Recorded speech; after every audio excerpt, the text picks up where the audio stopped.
அன்பர்களே, ஆண்டவராகிய இயேசு கிறிஸ்துவின் நாமத்தில் உங்களுக்கு மனம் நிறைந்த வாழ்த்துக்களை தெரிவித்துக் கொண்டு சத்திய வசனம் திருமறை பாட நிகழ்ச்சிக்கு உங்களை அன்போடு அழைக்கிறோம். சத்திய வசனம், இது தேவனின் வசனம். நாம் சோர்ந்து போகையில் கரம் கொடுக்கும் நம் தேவனின் வசனம், நம் தேவனின் வசனம்.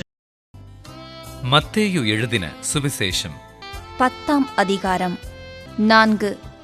கானானியனாகிய சீமோன், அவரை காட்டிக் கொடுத்த யூதாஸ் காரியோத்து என்பவைகளே. இயேசு கிறிஸ்துவின் இனிய நாமத்தில் சத்தியவசனம் நேயர்களுக்கு அன்பின் வாழ்த்துக்கள். இந்த நாட்களிலும் நாம் நம்மை வெறுத்து அதிகமாக தேவனோடு செலவிட முயற்சி செய்து கொண்டிருக்கிற இந்த காலங்களில் நாம் வேதத்தை அதிகமாக வாசிக்கிறோம். தேவனுடைய பாடுகளையும் அவருடைய சிலுவை மரணத்தையும் அதிகமாக நாம் தியானிக்கிறோம். அவருடைய சிலுவை மரணத்தை தியானிக்கும் பொழுதே நமக்குள் ஒரு கேள்வி எழும்புகிறது. இந்த இயேசுவை சிலுவையில் அறைய ஒப்பு கொடுத்தது யார்? பிரதான ஆசாரியர்களா அல்லது யூத ஜனங்களா? பிலாத்துவா? காட்டிக் கொடுத்த யூதாஸா? என்றெல்லாம் நமக்குள்ளாக எண்ணங்கள் வருகிறது. அல்லது என் பாவங்கள்தான் இயேசுவை சிலுவையில் அறைய வைத்ததோ என்று தியானிக்கிறோம். பலருக்கும் இயேசுவை சிலுவையில் அறைந்ததில் ஒரு பங்கு இருக்கிறது. யூதாசுக்குள்ள பங்கை போலவே நமக்கும் ஒரு பங்கு இருக்கிறது. மனுக்குலம் மட்டும் பாவம் இல்லாதிருந்ததானால் இயேசு வந்திருக்க வேண்டிய அவசியமே இல்லை. ஆகவே நமக்கும் இதிலே ஒரு பங்கு இருக்கிறது. நாமும் நம் பாவங்களினால் இயேசுவை ஆணிகளால் கடாவுகிறோம். இந்த உணர்வு நமக்கு இந்த காலங்களில் வருவது இயல்பு. இன்றைக்கும் நாம் அப்படி இயேசுவை சிலுவையில் அறைந்ததற்கு ஒரு மூல காரணமாக இருந்த அந்த யூதாஸை குறித்து நாம் தியானிக்கப் போகிறோம். இயேசுவுக்கு 12 சீடர்கள் இருந்தார்கள். அந்த 12 பேரில் 11 பேர் கலிலேயர்கள். பெரும்பாலானோர் மீன்பிடிக்கிறவர்கள். லேவி ஆயத்துறையில் உட்கார்ந்திருந்தவன். ஆனால் இந்த யூதாஸ் மட்டும் யூதேயா பகுதியை சேர்ந்தவன். இவன் யூதேயா பகுதியில் இருந்ததினால் நியாயப்பிரமாணத்தை கொஞ்சம் அதிகமாகவே அறிந்திருந்தவன். பல கலகங்கள் ரோம அரசாங்கத்திற்கு எதிராக எழுந்ததையும் இவன் கவனித்திருப்பான். அவன் இயேசுவின் ஊழியத்தின் ஆரம்ப காலத்தில் இந்த யூதாஸை பற்றி அதிகம் தனியாக குறிப்பிடவில்லை. மற்ற சீஷர்கள் செய்தது போலவே இவனும் இயேசுவோடே இருந்தான். இயேசு சீடர்களை வரவழைத்த பொழுது இந்த யூதாஸையும் தெரிந்து கொண்டார். 12 பேரில் ஒருவன் ஆனான். எங்கே போனாலும் இவனும் போனான்.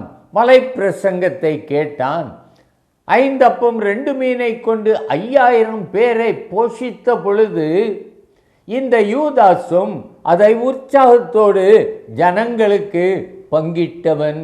ஏனென்றால் தனக்கொரு முக்கியத்துவம் இருக்கிறது என்று கண்டவன்.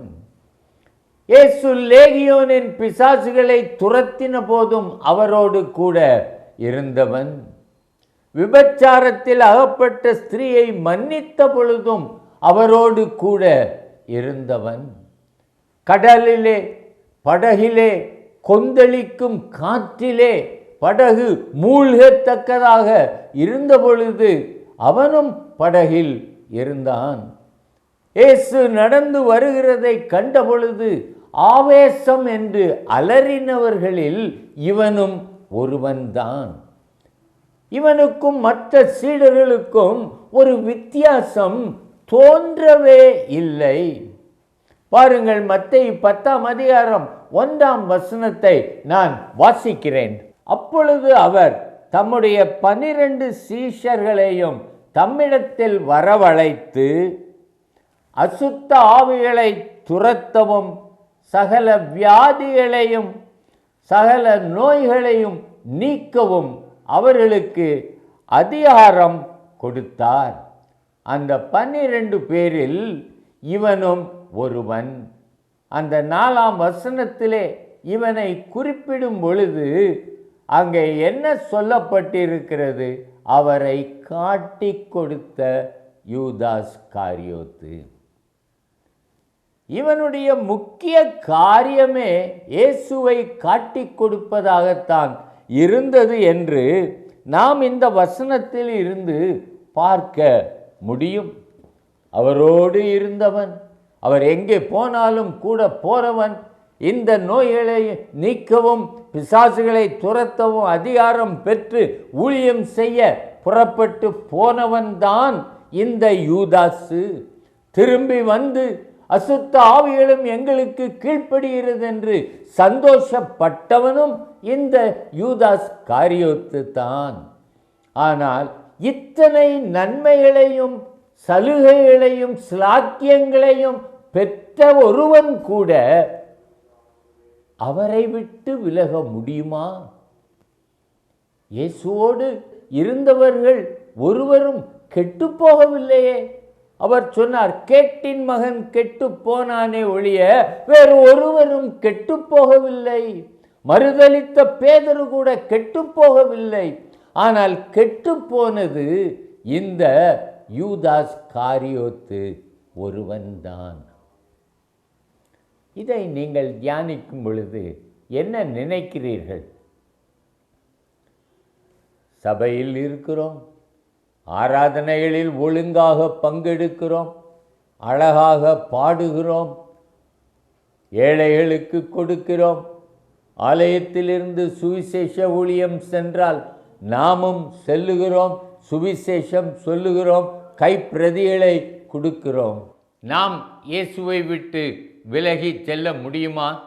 அவரை காட்டி கொடுக்க முடியுமா? யூதாஸ் நமக்கு ஒரு எச்சரிப்பின் குரலாக இருக்கிறான். அவனால் முடிந்தது. பவனி வரும்பொழுது அவன் அதிக உற்சாகமாயிருந்தான். வரப்போகிற ராஜா என்று சொன்ன பொழுது இவன் அதிக உற்சாகம் அடைந்தான். இவர் ராஜாவானால் எனக்கு ஒரு அரசாங்கத்திலே முக்கிய பதவி கிடைக்கும், எனக்கு ஒரு உயர்வு கிடைக்கும் என்று அதை நினைத்தான். ஆலயத்திலே வந்து இயேசு சவுக்கை உண்டு பண்ணி அங்கே உள்ளவர் காசு பலகைகளை கவிழ்த்து புறா விற்கிறவர்களுடைய ஆசனங்களை தள்ளின பொழுது அவன் மிகவும் சந்தோஷப்பட்டான்.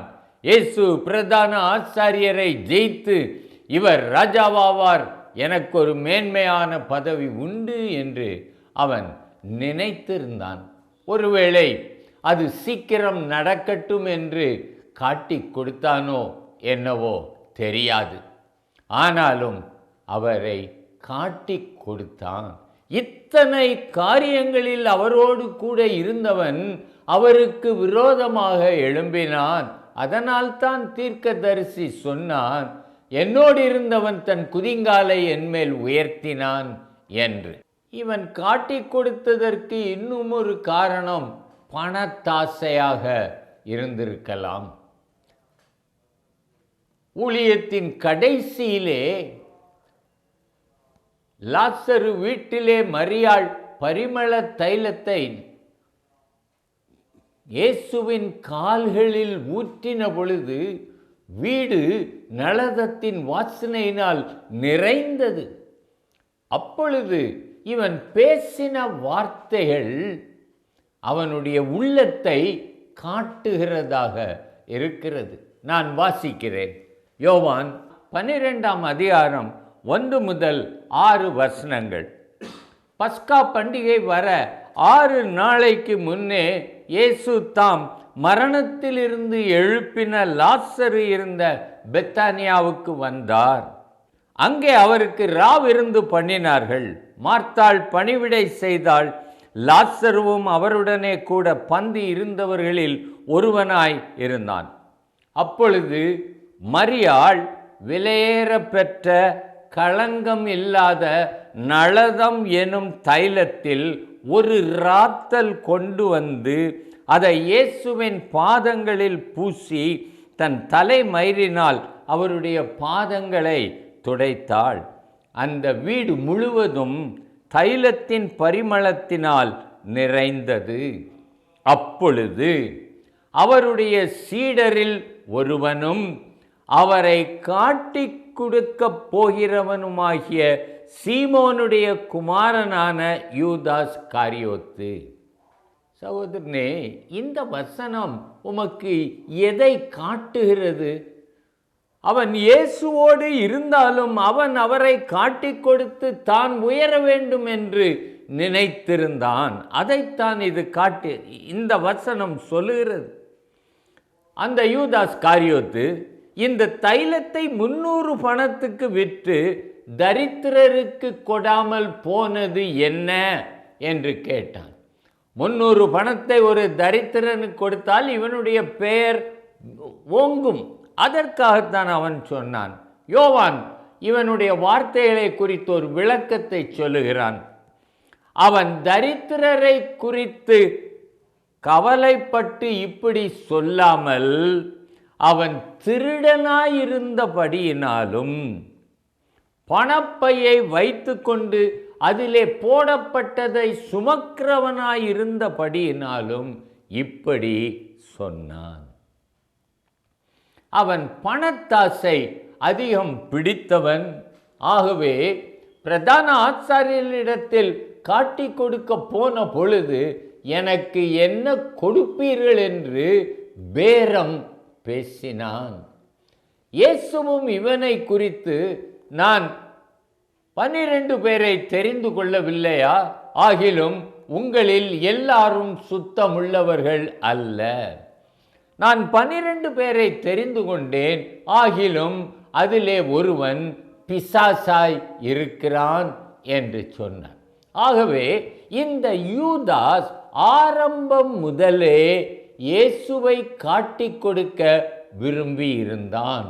அவன் பணத்தாசையும் இருந்தது. அவன் சாத்தானாகவும் இருந்தான். இயேசுவோடு இருந்தான், ஆனால் சாத்தானாக இருந்தான். சகோதரனே, நாம் எப்படி இருக்கிறோம்? கிறிஸ்தவர்கள் என்று சொல்லுகிறோம், பைபிள் வாசிக்கிறோம், ஆனால் நம்முடைய கிரியைகள் எதற்கு சாட்சியாய் இருக்கிறது? உண்மை இருக்கிறதா? திப்பு சுல்தானுக்கு ஆங்கிலேயர்களுடன் ஒரு உடன்படிக்கை ஏற்படுத்த வேண்டி இருந்தது. அப்பொழுது அவன் சொன்னான், கம்பெனியில் இருந்து யார் வந்தாலும் நான் ஏற்றுக்கொள்ள மாட்டேன். அந்த கிறிஸ்தவனை என்னிடத்தில் அனுப்பு. ஸ்வாட்சையர், அந்த கிறிஸ்தவனை என்னிடத்தில் அனுப்பு, அவனை நான் நம்பலாம் என்றான். அவருடைய செயல்கள் அவருக்கு சாட்சி கூறினது. நம்முடைய செயல்கள் என்ன சொல்லுகிறது? அவன் அப்படி இப்படி என்று நம்முடைய குறைகளை மற்றவர்கள் காண்கிறார்கள். சகோதரனே, உம்மை குறித்த சாட்சியை நீர் காத்து கொள்ள வேண்டியவராய் இருக்கிறீர். இந்த யூதாஸ் தன் சிநேகிதரில் இடத்திலேயே 12 பேருக்குள்ளேயே தன் சாட்சியை இழந்தவனாய் இருந்தான். அதனால் சாத்தான் எளிதாக இவனை பிடித்து கொண்டான். வேதத்திலே வாசிக்கிறோம், துணிக்கையை வாங்கின பின்பு சாத்தான் அவனுக்குள் புகுந்தான் என்று. இந்த யூதாஸ் அவன் நினைத்திருந்தான், தனக்கொரு பதவி உயர்வு கிடைக்கும், நிறைய பணம் சம்பாதிக்கலாம் என்று. ஆனால் அது முடியாமற் போன பொழுது இவன் காட்டிக் கொடுக்க போனான். ஆனால் அந்த பிரதான ஆசாரியர்கள் இயேசுவை பிடித்து அவரை மரண ஆக்கினைக்குள்ளாக தீர்த்த பொழுது இவனுடைய கனவுகள் உடைந்து போயின, சிதைந்து போயின. ஐயோ, இவர் மரித்து போனால் என் நிலைமை என்ன என்று யோசித்தான். அந்த 30 வெள்ளிக்காசை எடுத்து ஆசாரியர்களிடத்தில் வந்து, இதோ நீங்கள் கொடுத்த காசு, என் இயேசுவை விட்டு விடுங்கள் என்று சொன்னான். அவர்கள் சொன்னார்கள், எங்களுக்கு என்ன, அது உன் பாடு என்று விட்டார்கள். அப்பொழுதுதான் அவனுக்கு தெரிந்தது, தான் செய்தது அத்தனையும் தவறு என்று. பணத்தை எறிந்து விட்டான். ஆனால் அவன் இன்னும் ஒரு பெரிய தவறை செய்தான். இயேசுவினிடத்தில் வந்து மன்னிப்பை கேட்டிருந்தால் அவர் மன்னித்திருப்பார்.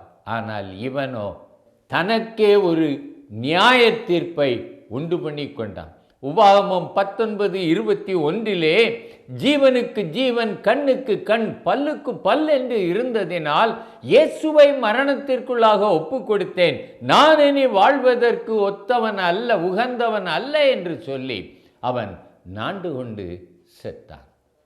இந்த யூதாஸை குறித்து நாம் தியானிக்கும் பொழுது நமக்குள்ளும் யூதாஸ் இருக்கிறான். நாம் எத்தனை நேரங்களில் இயேசுவை மறுதலித்திருக்கிறோம், அவரை உலக பொருளுக்காக காட்டி கொடுத்திருக்கிறோம், விற்றிருக்கிறோம். We sell Christ for cheap worldly things. ஒரு இச்சைக்காக, ஒரு சிற்றின்பத்திற்காக, ஒரு ஃப்ரெண்ட்ஸுடைய கம்பெனிக்காக, ஒரு பண ஆசையில செலவுக்கு பணம் வேண்டும் என்பதற்காக நாம் எவ்வளவு தவறுகளை செய்கிறோம். நமக்குள் இருக்கிற யூதாஸை நாம் வெளியேற்ற வேண்டும். ஆண்டவரிடத்தில் போவோம். தகப்பனே, எனக்குள்ளும் இந்த குறைகள் எல்லாம் இருக்கிறது, தயவு செய்து என்னுடைய இந்த தவறான ஆசைகளை எல்லாம் அகற்றி எனக்குள் உம்முடைய பரிசுத்தமும் அன்பும் தாழ்மையும் வர எனக்கு உதவி செய்யும் என்று கேட்போம். மனம் திரும்புவோம். தேவனுடைய பிள்ளையாக மறுபடியும் வாழ்வோம். ஜெபிக்கலாமா? அன்பின் தகப்பனே, யூதாஸை போல நாங்கள் இந்த உலக மேன்மைக்காக வாழாமல் நித்திய ராஜ்யத்தை சுதந்தரித்து கொள்ளுகிறவர்களாக வாழ எங்களுக்கு கிருபையை தாரும். இயேசு நாமத்தில் ஜெபிக்கிறோம் ஜீவனுள்ள பிதாவே, ஆமென்.